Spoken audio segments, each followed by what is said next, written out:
Hello, Rishad. Hi, Saniaa. Namaste, and thank you for coming to Himal Media to talk to us, even though you were very busy touristing around Patan. I was indeed. And what I want to thank you for the most is for coming to Himal Media Mela and making it, the global event that it could be, making sure that everybody in the room understood what it meant to uh, start a media product. Does not mean just start a media product. It means so much more. It means look at your audience. It means make sure that everybody is on the same page as you, and because it's the age of feedback, so you know so much about this stuff. I don't want you to only talk about what you know, but tell me why you were happy that you came to the media mela. Tell me what was your takeaway. Well, first of all, thank you for inviting me. I can say without any exaggeration that this has definitely been the experience of a lifetime for me. I've had such an exciting time here. Being invited was an honor in and of itself, but to be able to actually come here and meet your community not just of Nepali journalists, but the South Asian journalists, and the what we call the media adjacent folks. You've got like not just editors and journalists and stuff, but you've got trainers, you've got business people, you've got advertisers, you've got policy people, you've got politicians, you've got all of these, and you've got your amazing, by the way, you've got your amazing Himal Media Fellowship, all your fellows. Fellows, yeah. All these fellows, and I've had conversations with almost all of these folks. It's been this incredible learning experience for me. I've learned far more than I've been able to give, and which is the reason that you probably find me coming back over and over as much as I could possibly That means so achieve. much. So yeah, And I love the term you used, media adjacent folks. I feel like for far too long it's been about, what's happening inside the newsroom, who are the people running the newsroom. So the whole narrative of the media industry, or let's say like journalism, it's there's so much about what makes a publication is what's inside the newsroom. But you've sort of shed some light about on how it's so important to have surrounding resources who look at the media portal or publication as a product. And I feel like in Nepal we need to do more and more of that, surrounding folk who support from the outside but make sure it's sustainable, make sure this product can actually thrive over the next few years, because it's everything is rapidly changing. no, absolutely, and in fact, that leads me to. I'd love to talk a little bit about what we do at Splice. I'm one of two employees of Splice. I'm also one of two co-founders of Splice, which tells you how large the organization is. We're exactly two people, and my co-founder is my dear friend and business buddy Alan Soon, who's been a lifetime journalist, and I've been a lifetime product design guy. I've always been involved with design of many things: design, product design, in terms of visual design of businesses, design of revenue strategies, etc. And I like how you're talking about, coming back to the problem. What we do at Splice, the reason we exist, is I think there's more than enough people talking about what happens inside a newsroom within the journalism space. We happen to be two people who have made a business of talking about what happens outside a newsroom. And I think therein lies the exact problem with journalism. That is exactly why we have so many, I think, conferences about somehow the future of journalism. And what we tend to believe at Splice is that the future of journalism is not in question. It's not under threat. The future of journalism is here, right now. It's happening. And that future is happening because we as a media industry happen to be one of the only industries that produces products without understanding why or for who we're producing them for, right? So Without looking at it as a business or as the way somebody would look at creating an app and go like, here's the audience's problem, here's what I need to solve. That's why this app needs to exist. perhaps, This platform needs to exist. perhaps, but also the idea. Then I'm coming back to your point of what you said about inside the newsroom and outside the newsroom. And as an industry, we've always looked inside. Media 1.0 was always publish it and they will come. Now we can't afford that. We've seen that collapse around us because we were publishing for inside the newsroom. Yeah. You know what is outside the newsroom? The people who use our products. Right. That's what's outside, and that's the whole point of media. Yeah.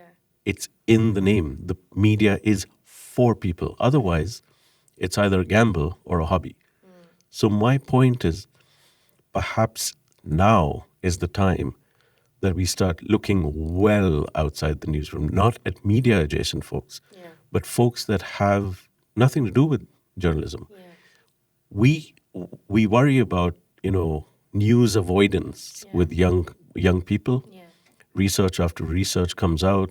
The Reuters Institute of for the Study of Journalism at Oxford has spoken about news avoidance. And my worry is that perhaps it's not about young people avoiding the news. It's about, what if young people don't call it news? What if we have audiences consuming media that don't call it media or don't call it journalism? Consumption is up everywhere we look at it. What if? So we're here to ask those questions. We're huge fans of journalists. Alan and I have made a business working with the journalism industry, and now we see that the answers are there. The future is now, and we're being told what the answers are. And it's not us. It's not journalists who have the answers. The answers are with the users of what we have been calling journalism for the past 250 years. So what if I think the answers are all outside the newsroom to running a viable media business? They're out there. All we have to do is stop and ask. Ask and actually interact with our audience, and not just once when we start, but time and time again to make sure we're constantly improving what we bring to them. Absolutely. Right? So much easier said than done. Absolutely right. Much easier said than done. Because here's the thing, in my head, I'm just like, where's our research team? Where's our team that's going to be running focus groups? Because this is, like you said, more people who are outside the newsroom working towards improving what comes from inside the newsroom. I feel like the kind of companies and media startups, what you call them, that Splice works with around the world, they all probably have a tech angle to them, or like they're digital products usually, right? Or not? By and large. By and large. By and large, for the most part. In Nepal, it's a mix. We're in this amazing place where we're straddling two worlds, traditional media and digital media. And traditional media companies have started digital products to keep up with the times, but not necessarily digital natives behind the product, which is why often the products come out not as digital from the heart or multimedia as it should be. Like it sometimes comes out as, and I'm talking also about Himal Media's own products, it feels like a digital version of what we have on print. So that adapting from old media to new media, I feel like is a different learning curve from starting afresh as a media entrepreneur and launching something new that's completely online for online consumers. What do you think is your experience working with traditional media owners or entrepreneurs, people who have been in the legacy media business, do they also find some guidance that Splice can give them? Do they also find some answers with you? And how do you think is their journey more difficult, or how is their journey easier as a media company that's trying to find its footing? So I find that the issue is not so much with the difference between legacy media and digital native media.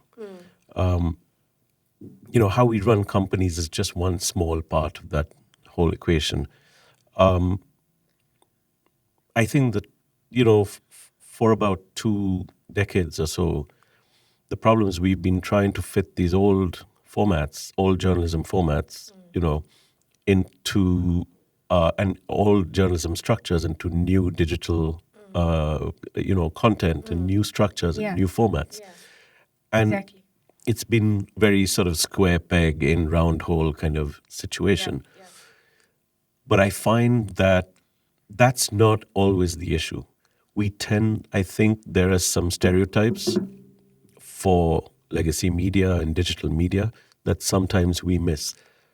I'll give you an example. Yesterday, I had a wonderful Newari lunch with a wonderful group of people.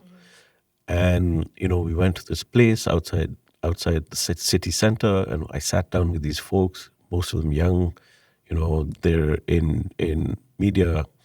And, one of the questions I had from one of my lunch mates, while eating all this fascinating food here, which is one of the reasons I'm going to keep coming back to this country of yours. Thank you.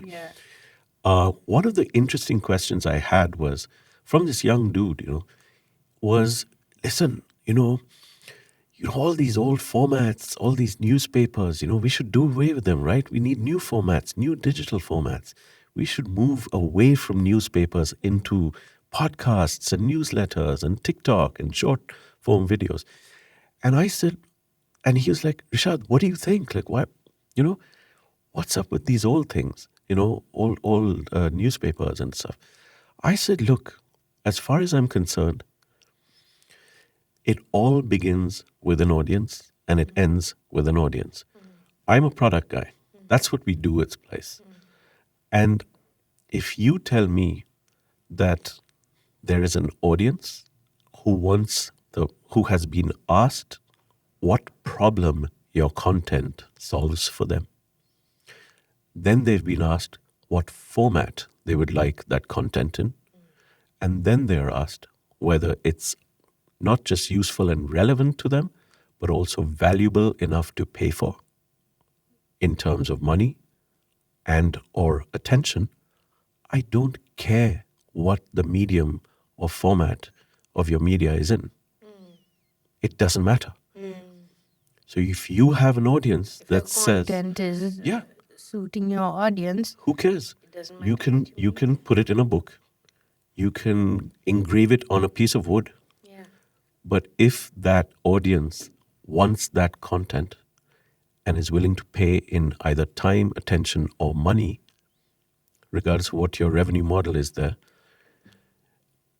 then go by all means, put all your resources and obsess about serving that audience the content they want in the format they want. That doesn't exclude newspapers. By all means, serve them, even if it's 400 copies.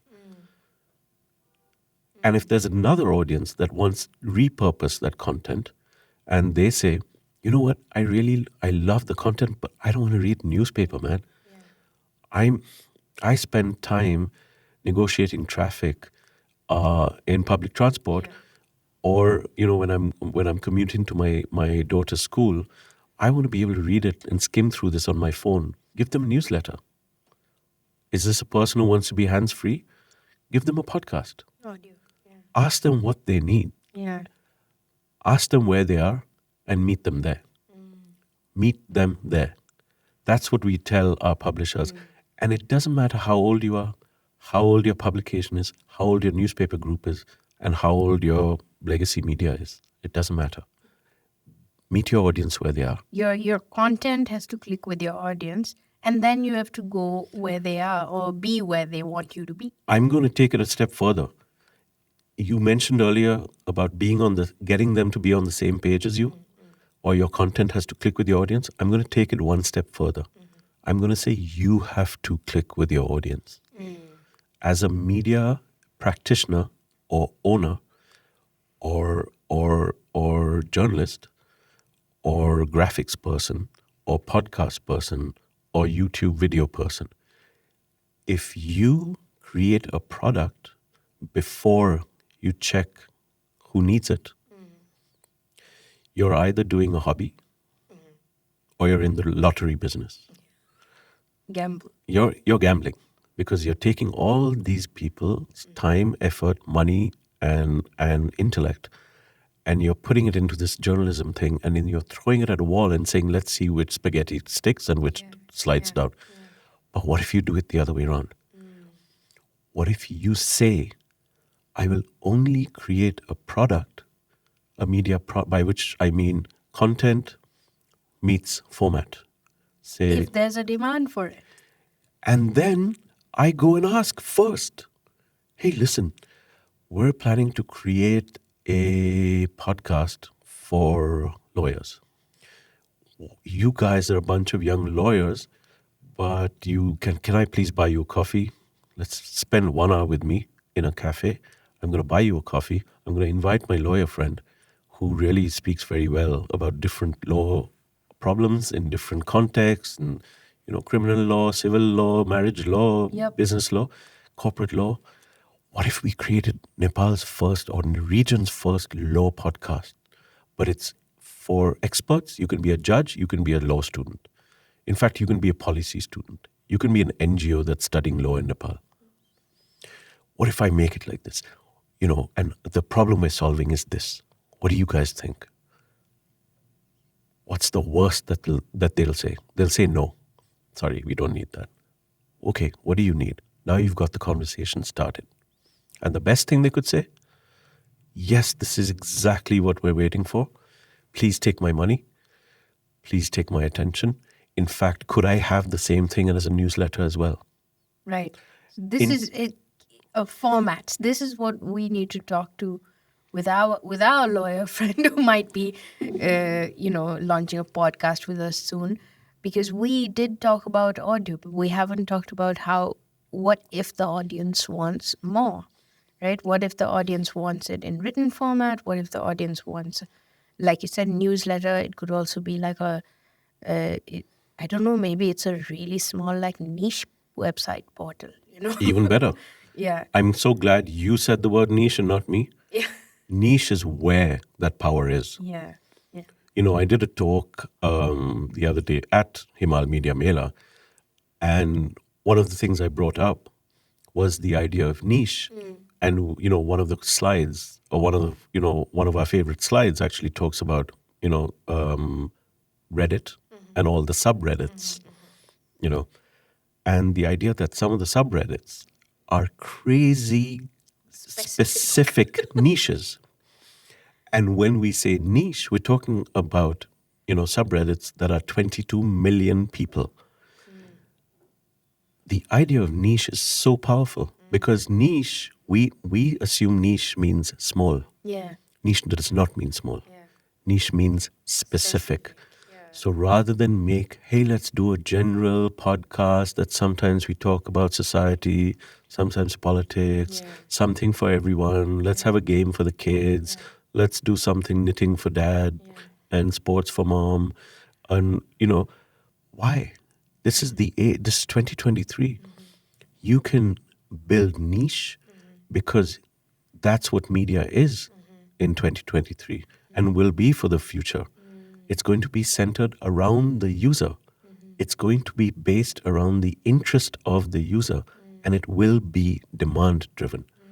We might as well build, rather than product market fit, we should do market product fit, right?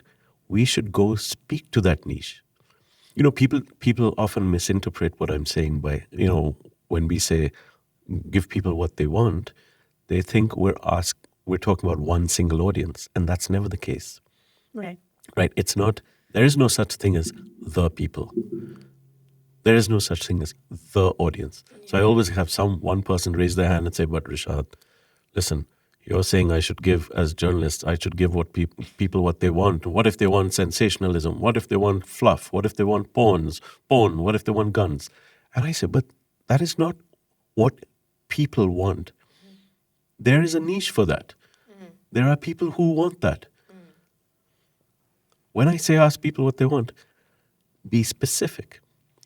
If you're doing a law podcast, be specific.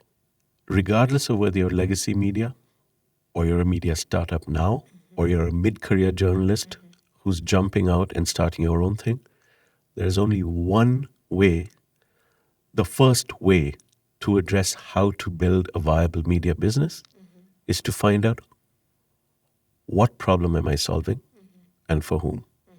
Easy questions, but once you land that, so much falls into place, right? Because in here we do have, and we all, even I, really fall prey to this habit, which is everybody's doing it, so I want to be doing it.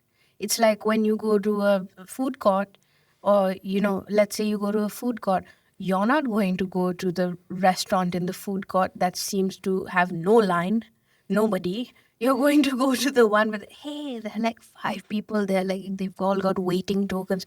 That must be good. The food there must be good. Why? Because everyone's going there, right? And that's just how that's just human psychology. Absolutely. So with media products too, we tend to, even for entrepreneurs of other kinds of small businesses, that's just how we work sometimes. Sometimes we're just like, my friends are doing this, so maybe I should also get into this. So that seems to backfire at some point, because you will be like, oh, either this market is too cluttered or this market is not as lucrative as I thought it was. It's a lot of work, but I'm not really getting anything back, or maybe it's not my passion. I just did it because, like you said, like I've got a lot of time on my hands and I'm treating it like a hobby. So what you're saying actually applies to not just media startups and journalisms, but anybody looking to start anything. It's not about what other people are doing. It's about what whether there's a problem you're solving, whether there's a need for your product, and you have to just bridge that gap. If you're not bridging any gaps, you're just existing for the for your own selfish interests, actually. Perhaps that's okay.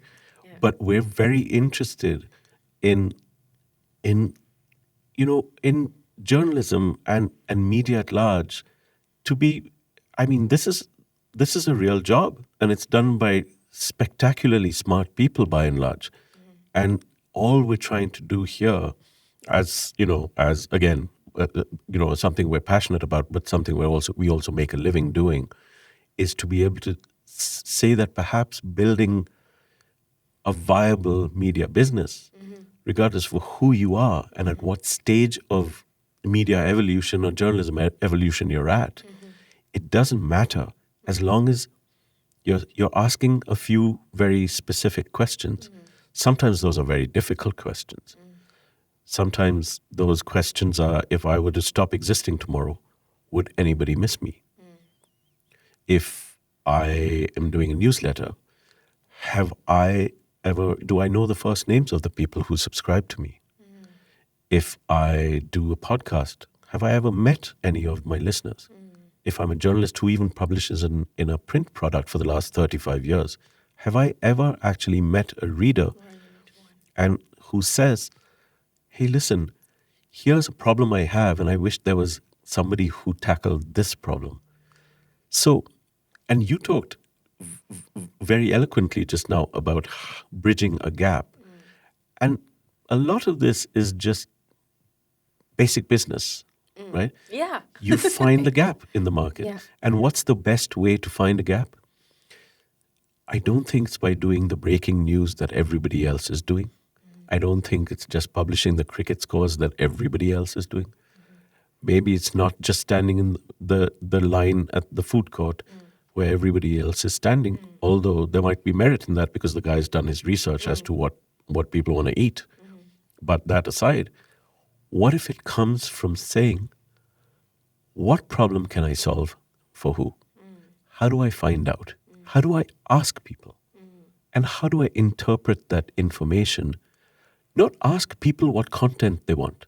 That's not the question I'm asking journalists to ask. I'm asking, what if we said, what are the things that worried you the most?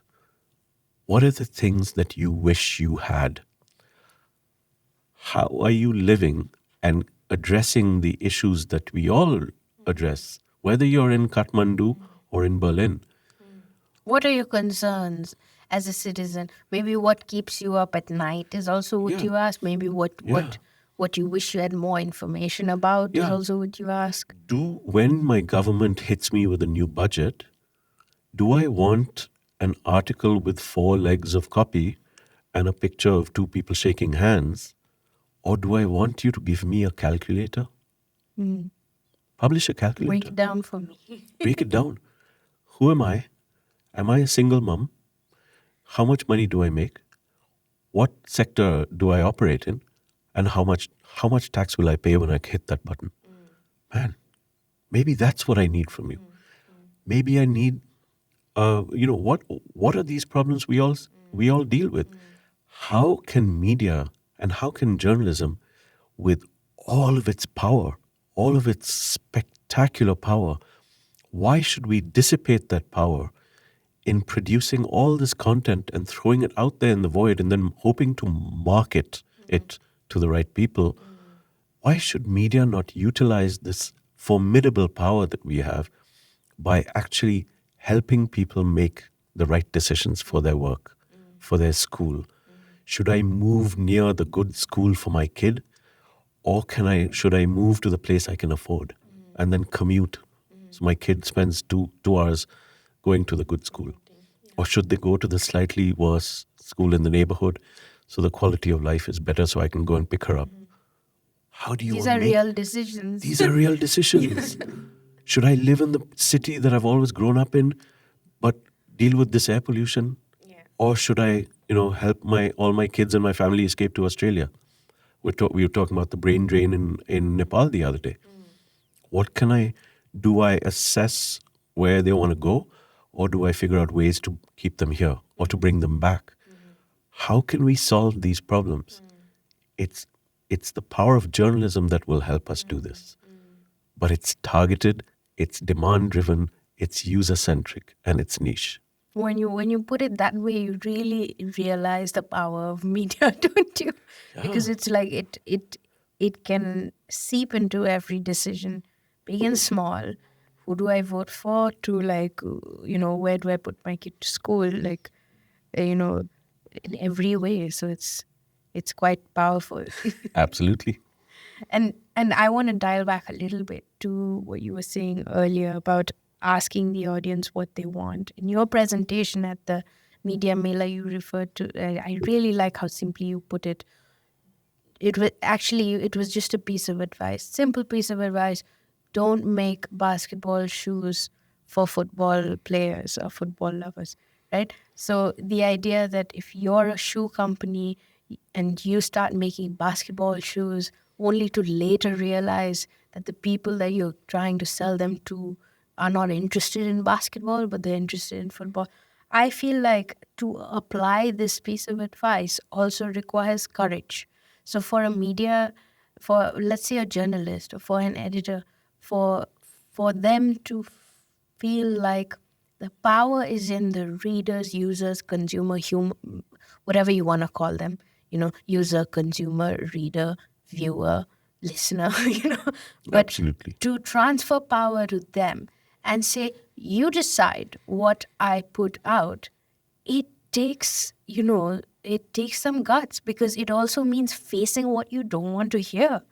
In traditional media, it's you make moves assuming that your audience wants or needs to hear this.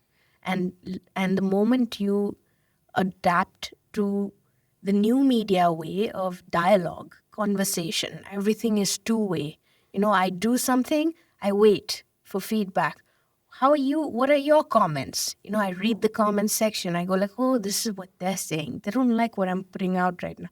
So now I need to change. So that requires like being really open, So that's hard. I feel like, where do you find that kind of, confidence that I can weave and be flexible and move with the times, and I'm not going to come out into the world with my set of values and try to push them onto everybody I see on the street. I'm going to actually listen and adapt, and I'm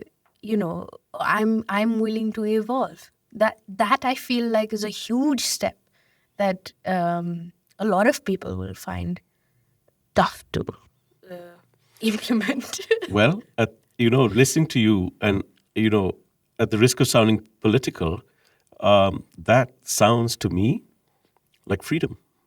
And that sounds to me, again, at the risk of sounding altruistic, that sounds to me like democracy. And I picked up on that because of, again, I thought you put that very well. You said it's a transfer of power. Yeah. And that's exactly what it is. I'm going to put that in my next presentation, by the way.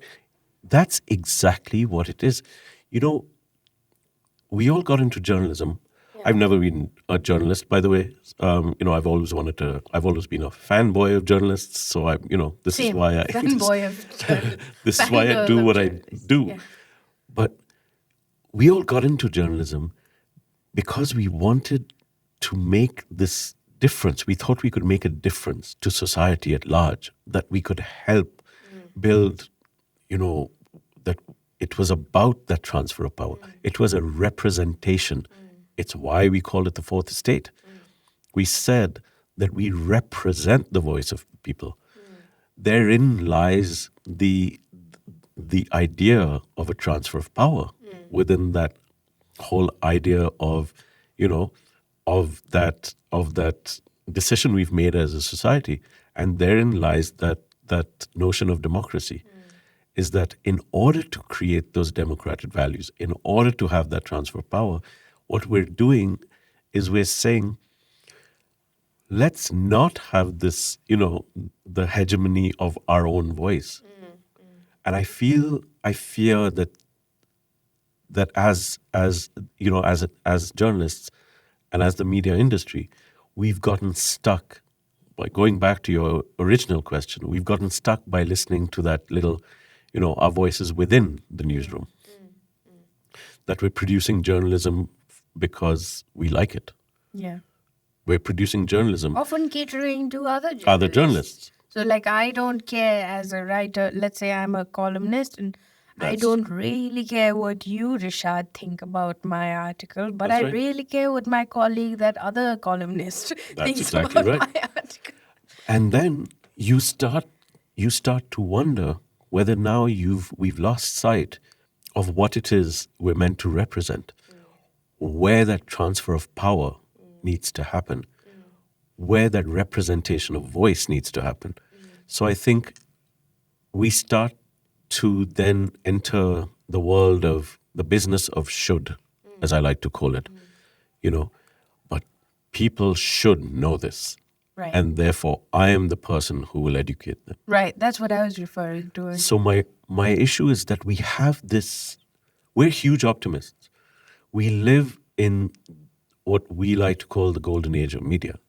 We're in this world where we have this incredible opportunity of actually building journalism that is deeply important, as long as we remember just a few values that we started out with, a few basic principles. Who is this for? Why do we do this? This journalism thing. What theory of change does it have? All that means is, what problem are we trying to solve? And for who? How do we help them make decisions? How do we achieve scale? Not by saying that the internet audience is a mass audience. It is not. It never has been. The whole power of the internet and this tremendous opportunity that we've been handed is not to glorify digital or tech. Yeah. You know, the idea is that we're able to now finally isolate exactly who needs what. Are you a policy person? Here's what, how can I help you figure out your problems?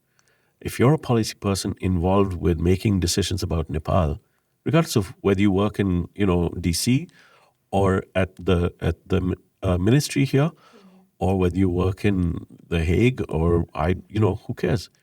If your policy work demands that you know credible, authoritative news about Nepal, then how can I help you with that product? How can I serve you so that you cannot do without what I give you? Yeah, that's a nice place to be. Right.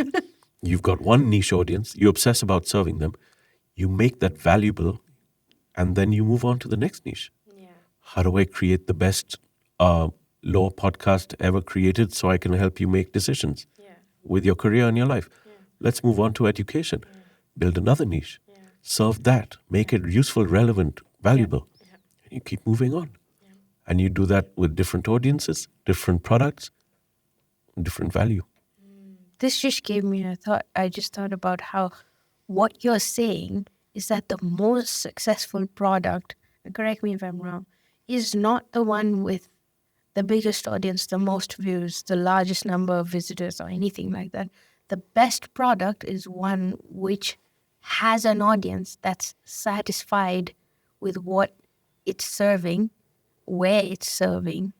It's satisfied with an audience. So the best product is a product that has an audience, where the audience is happy with what you're giving them and you're actually bridging a gap for them or solving a problem for them. And you're talking to them through the channel that they want you to talk to them at. I'm actually going to dial that up one step and further. That could be the smaller, last bit, that could be that audience, big or small, that's not what matters. It just needs to be like, whatever size audience, high audience satisfaction is a successful media product. But you tell me more. No, and you're absolutely right. Yeah. I'm just going to add more, a higher level of commitment to that Right. and raise the stakes a little more. It's not an audience that's satisfied with your product. It's actually an audience that has asked you for that product. Why? Because you went to check. When was the last time we launched a product after we checked with an audience? And I'll tell you why. And let's say sorry. No, I'll tell you why this works. One of the projects that we did that I'm extremely proud of was with Frontier Myanmar, which is a news organization in Myanmar. And, a quick background, this is pre-coup, pre-pandemic. They were losing money. They had print products that were failing because, it was more expensive to print than the revenue actually coming in from advertising and sponsored content. They had a staff that they were unable to pay salaries for. This was a losing proposition, and they were on the brink of disaster in a country that needed their voice of reason, their voice of insight, and as a credible news source increasingly. What do?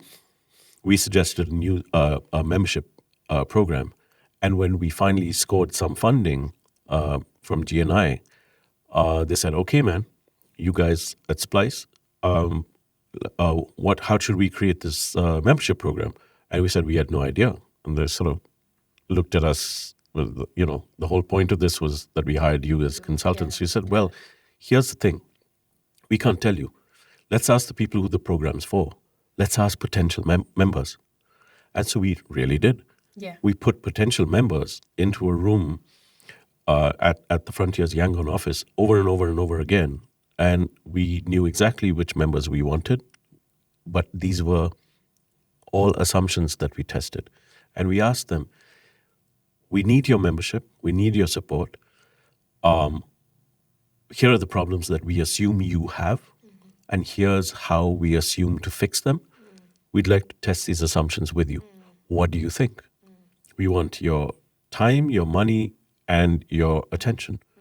But we can also only do this if we're truly useful for you. So, okay. And this was, as you said, it takes a lot of guts. It takes a lot of effort. But you know what?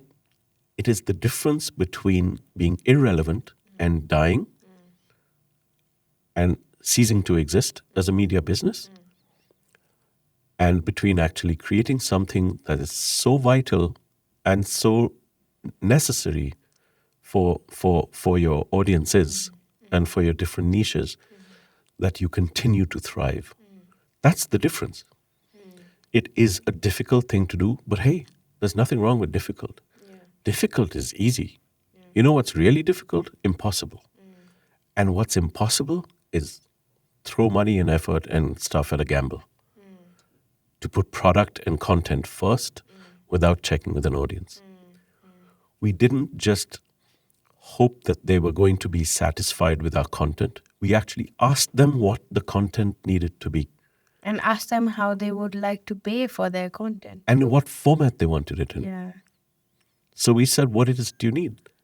The interesting thing is they told us, and it was the content is irrelevant. Remember, the content is just the what we talk about. The fact that you have set out to solve specific problems. You're a diplomat who works with Myanmar. Let's talk about what you need for us to serve you to make you better at your job. What can we do? You're an NGO. What can we do to make you the smartest person in the room at your Monday morning meeting, because you know exactly where all the policy is? Because we tell you. Some people who were journalists stationed in Myanmar said, we need to know what's going on in the top 10 headlines in the local press, but we don't read Burmese. Simple. Can you give us a media monitor? Give us the top 10 headlines. How do you want that? You want us to call you? We've got to think outside journalism, outside the atom of the article. Let's widen our view of what journalism means. Turns out they wanted just a quick newsletter to be able to skim this. I want to know what's going on in Parliament. Sure. How do you want that? I want to meet you guys. I want to hang out and have beers with you. I'm willing to pay for that. You want to hang out with journalists? Sounds like a little event. It's an event, yeah. What if journalism one of your journalistic products was an event? Yeah. Who cares whether it's online or offline? Yeah. At that time, we this was pre-pandemic. They had a couple of events and then bang, they had to shut down. Now they've picked back up again. Frontier events are legendary now, both online and offline. You get to hang out. And finally, they had a mission that people wanted to support. And we talked about the difference between a subscription and a mission. A subscription for a product is really a recurring payment for something I get in return. I'll give you this many rupees a month if I can get that in return. Yeah. Great. Transactional relationship, Yeah. rock and roll. Yeah. The underpinnings of any economic enterprise. Yeah.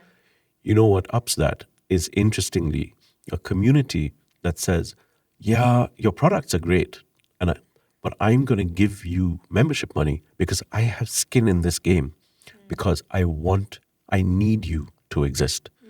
I support your mission. And so that's what we created. That's what we were able to tap into, this community that was willing to support this incredible mission that was larger than just... Bigger than a product. Exactly. Right. Bigger than an organization. Yeah. Because you solved niche-specific problems within that community and you brought them together. I don't mean to sound simplistic. It's a very complex thing to get from A to B, from problem to solution. The path is very complex. But all I'm saying is, A, we need to have a path, and B, the answers to that path come from the audience, outside the newsroom, not from inside. Yeah. And the same audience that you're talking about, like we talked about audience satisfaction earlier, and satisfaction is what leads to, willingness to pay, right? We're still in Nepal, we're still in this at this stage as an industry where we aren't, most of us, I think, aren't charging our digital audiences for the content that they're consuming uh, for whatever reasons. So we're not charging them yet. When they do, if they do, it has to be that they are happy with what they're getting, and they feel like they believe in what we stand for, right? As long as you check with them before. As long as you check with them. Okay, so That's right. what I'm trying to get at is I feel like, and then this is just my personal thing coming in now, that we as an industry will slowly, at some point, move into making audiences pay for their media, because that is the one way that we can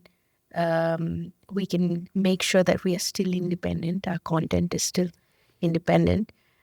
So if we were to get there, we need to, again, like you said, build a relationship with our audiences, right? Build a relationship with audiences, talk to them regularly, so that it isn't like, so that, whether this movement is on the horizon or not, it's actually a conversation. It's not something that's, again, one of those old-fashioned ways of communicating, which is 1 minute it wasn't there, next minute it's there. That's just how things used to be communicated earlier. Nothing was gradual. Nothing was like, here's what we're doing. Now we're in that live update world where it's like, here's what we're doing, here's what we're planning on doing. I'm thinking this. What do you think? Comment. Like that's Yes and no. I think the holy grail of journalism or digital journalism isn't to have audiences pay for content. That's one small revenue source. one. It's a potential, the paywall, etc. That's not what I'm talking about.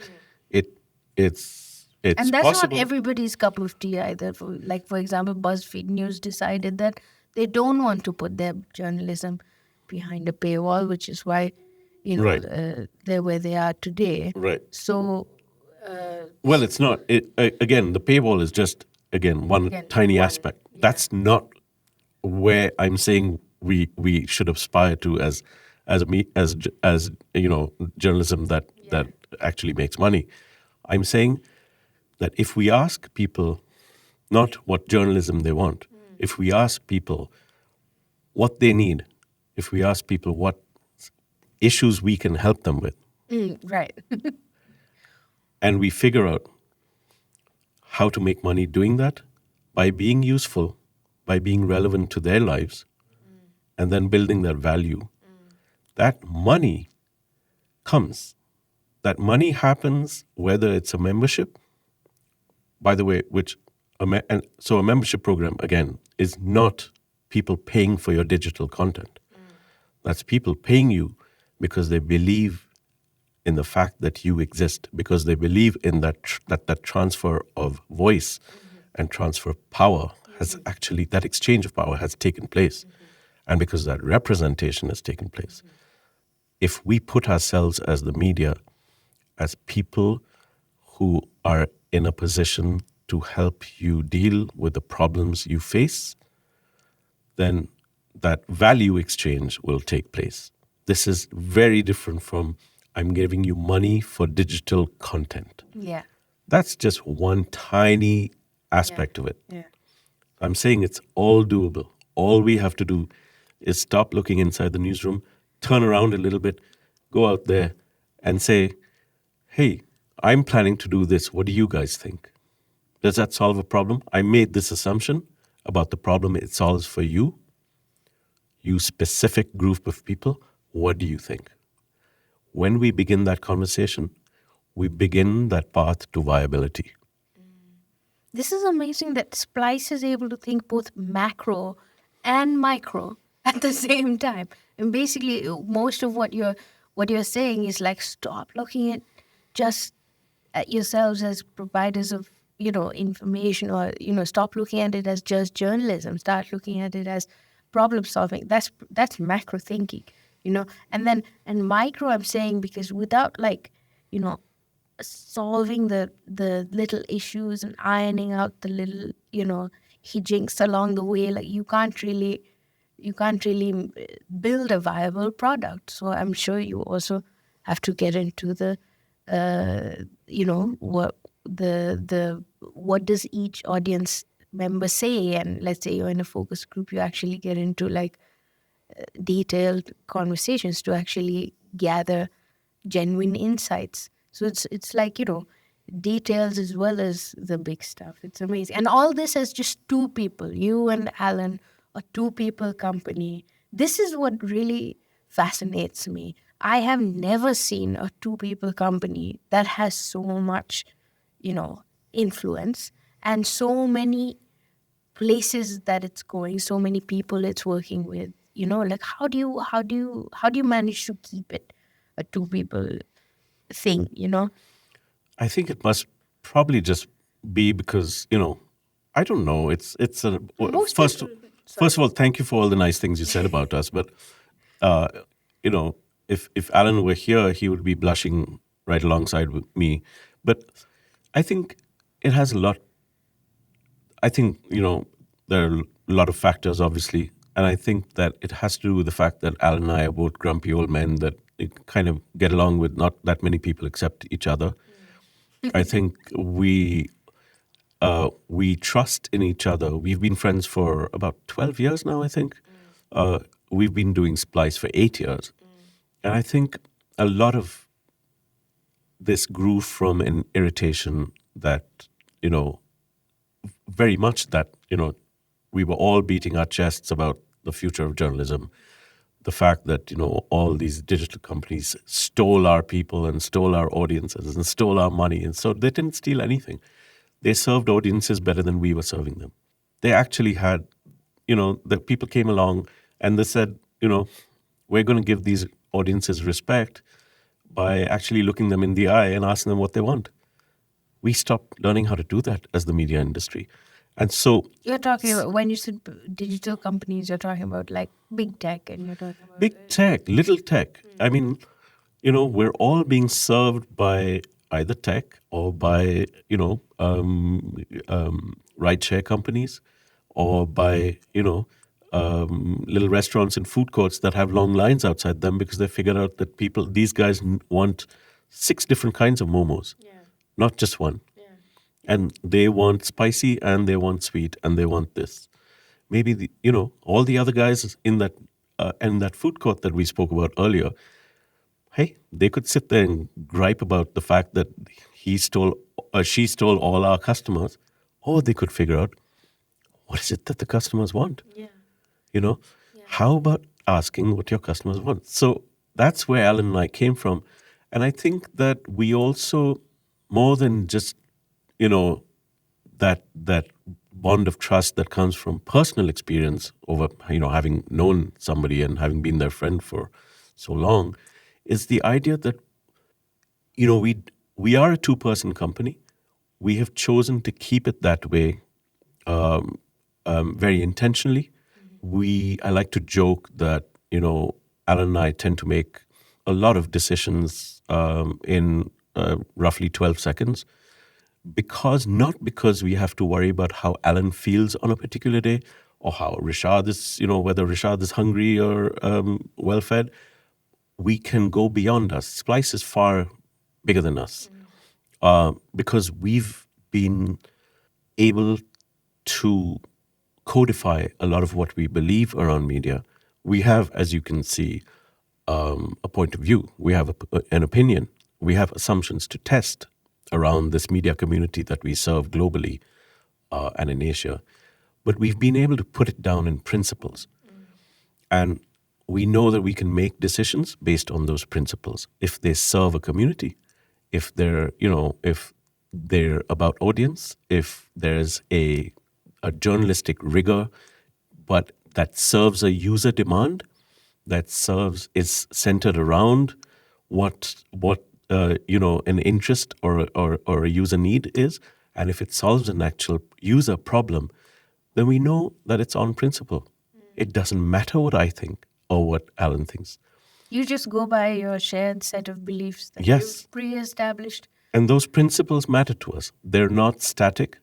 Those principles will change based on new evidence. I hope that we can be intellectually honest enough to be able to adapt those, sets of thoughts and principles That's beautiful. around this community we serve. And finally, we might be a company of two people, but we serve this, we are privileged immensely to be able to serve this Splice community who have taken to calling themselves splicers around the world, where everywhere we go, we're met with people who are part of this community that we have been allowed to enter. We've been allowed to have conversations. We're able to meet them in cities that we go to and sit down and talk about this thing that matters to us so much. We're able to have been granted access to this, and we will continue to serve them forever. Splice is for life. That's wonderful. Splice is for life. I really like that. Big That's time. really nice For sure. motto. And where would you, for people who haven't interacted with Splice, where would you say is the best place or space for them to, find Splice? This is a Is great it the way school to. of Splice? Is Well- it is it audio? Is it, you're everywhere, aren't you? So is Well- it your Slack channel? Well, this is a great way to wrap up this conversation because this is usually our last slide every time we make a presentation. Is that I usually end with a splice that says "Want more splice," and then so thank you for asking me that. A good place to hang out with us is please come meet us at the next Himal Media Mela because I desperately want there to be another one.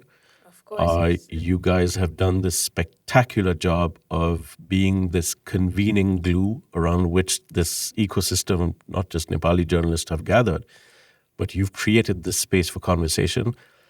And I hope that this continues. So yes, meet us at the next Media Mela, meet us at the next conference, come to splicemedia.com. Come, figure out how to start your own media business at schoolofsplice.com. Come meet us on our Slack channel. We've got this wonderful community, around the world, as I said, but we all tend to hang out on our Telegram channel. We have lots of, conversations. And we also meet on our Slack channel. And there's all these, people from around the media ecosystem globally.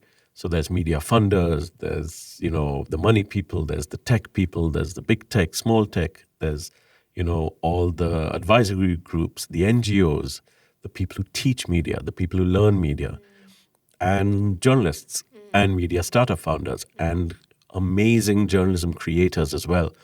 So that's on planetsplice.com.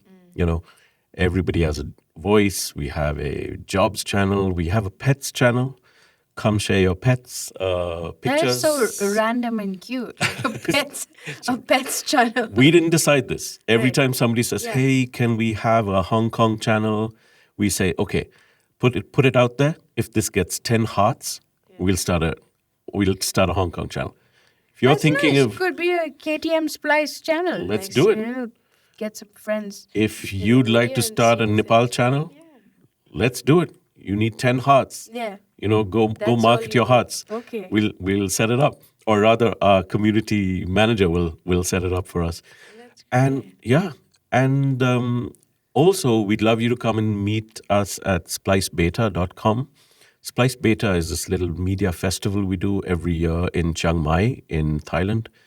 It's happening this year, November 13 to 15. And this is where we celebrate the work of media startups in Asia. And our global community comes to celebrate this. We put people on stage. We have beautiful conversations. It is one of the most loving, kind, safe spaces that I've ever been in my life. I'm so proud to be a member of this community. It's some of the most fulfilling work I know I've ever done in my life. So that's where you meet us. Amazing. Come hang out. Amazing. Thank you. We're Thank friendly. you so much. Yeah.